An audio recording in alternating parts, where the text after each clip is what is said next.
like subhuman, master race, master humans. Are you pre-release exploiting master humans, Rockefellers, Walmart's, puppet humans, Obama's, de Blasio's, racist politicians, subhumans, The stop and frisk. It's from World War II. And your point is? Bringing back ideas from World War II. In World War II, you fought the master race, the master humans. The governments of like Saigon during the Vietnam War considered puppet governments. In World War II was the puppet government of Manchukuo. And hold on, and Ho Chi Minh wasn't a puppet of the Russians, no? No. Really? Actually, he and Giap were sidelined because they didn't think they could defeat the United States. The hardliners. I was a recent conference of Vietnam. He and Giap, the victor. Yeah, I know Giap. They didn't want the United States to fight about the South Vietnam. They were sidelined. The hardliners won and carried on the Vietnam War. That's when they called him Uncle Ho. Okay, so you don't think it was a puppet, No. but who are puppets again? Well, the puppet government of South Vietnam, and They were the puppets. Okay. and also in the puppet government of Manchukuo in Manchuria. That was the government backed by the Japanese in Manchuria. I'm trying to bring back those terms. And subhuman of World War II. So I still understand. I mean, how are you going to change? We live in a specific world today with a specific balance of power. Yes. Your suggestion is again That to change it how? Well, first of all, you have to change the ideas. Like someone said, if you talk about class, it assumes we're all human, and we're all fighting more or less different classes, right? If you use the term subhuman, there's much less compromise. You are actually fighting master humans who consider you subhuman. It's much more a militant struggle. So the humans are, let me see. The master the humans. Rockefellers and Walmarts are the humans. Oh, the master humans. They're master humans. Yes. Okay. We're all human physiologically. And the subhumans are Obama. Is it subhuman? The puppet humans. Puppet humans. Yes. Obama, de Blasio, Christie, and all the politicians. Yes. They're puppet humans. Yes. Okay, and the subhumans are the workers, students, farmers, peasants, and the disabled ones. And the stop and frisk. I'm going to add more. The stop and frisk. So you're gonna change. You're gonna make workers and students as the privileged class, right? Well, I'm against privileges. You want equality. The way to fight that is through equality. So you want Rockefellers and Walmarts to be like workers, students, and farmers. Yes. So to be just as poor as them, right? Well, they're making us poor. The banks just manipulated the foreign exchange market. They manipulated the LIBOR. They manipulated everything. Do you work? Do you have a job? Of course, I work in a hospital. You work in a hospital. Now, for the hospital to exist, it has to make a profit, right? Not really. Not really. It has to at least break even. At least break. It doesn't have to make a profit. It has to break even. Okay, well, at least it has to break even. It has to collect money. Yes. Right. To at least break even. Yes. Okay. So you work in a hospital because to break even, you still have to make a profit. I mean, you have to take money in. Yes. Money goes in, money goes out, right?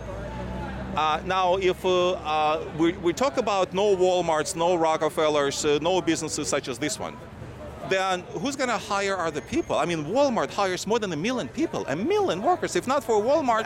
And they also give you classes on how to apply for welfare and how to apply for food stamps. But that's besides the point. That's because of the current system. But Walmart does give jobs to more than 1 million people. Think about it. More than 1 million people are employed. Exploits 1 million people.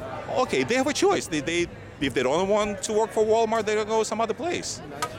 I mean, when I became radical being drafted, I wasn't given a choice. I was given 5 years in prison or you go into the military. Who was I fighting for? Big business. I wasn't fighting for freedom during the Vietnam War. I was given a choice, 5 years in prison or 2 years in the military. And I was told, when I get off the bus, drill sergeant said, all I want to see is assholes and elbows fly. I don't know your specific case. I know my case. I know my case. I didn't become political willingly. I was sent an FBI notice saying, if you don't report for the draft, you're going to be arrested.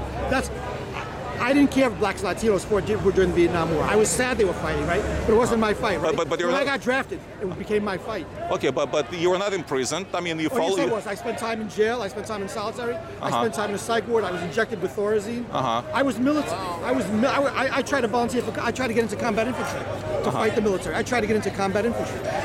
So you were trying to be part of the military, or you wanted to be out of military altogether? Once they drafted me, that was my Rubicon as the classical state. I went all out. I went all out. You like playing sports. You can't play hurt.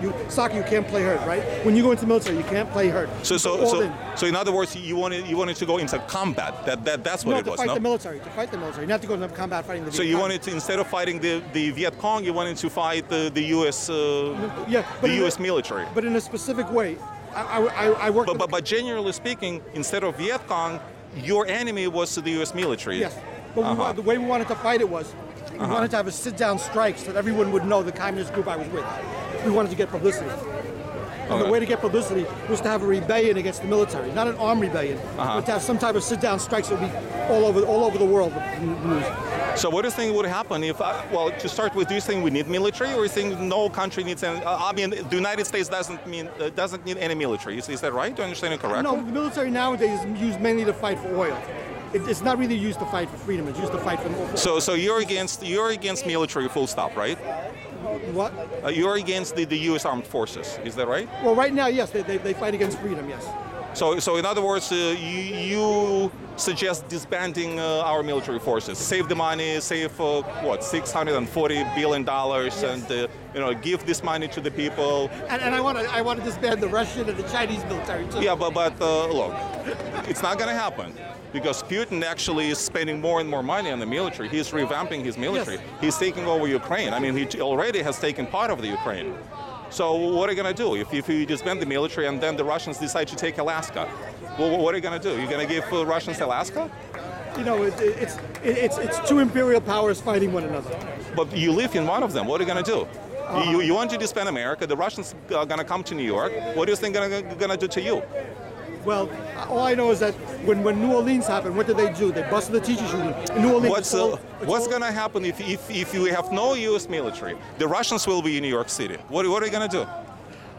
They're not going to come up. If we have no military, the Russians will be in New York City tomorrow. Well, what are you going to do? I'm against fighting for any imperial power, the United States or Russia. But that's the reality, isn't it so? Life is tough and painful. Okay, so you have no answer to that. No, you have to fight your way through. In Vietnam, what do? They lived in caves for years fighting the U.S. military. So if we disband the U.S. military, you're okay with the Russians coming to New York? But what are you gonna do? Again, that's my. I mean, just let's think logically, common sense, right? If we disband the U.S. military, you know that the Russians are gonna be here, the Chinese are gonna be here, right? No, they're not. But they're not. In the future, they might. All right.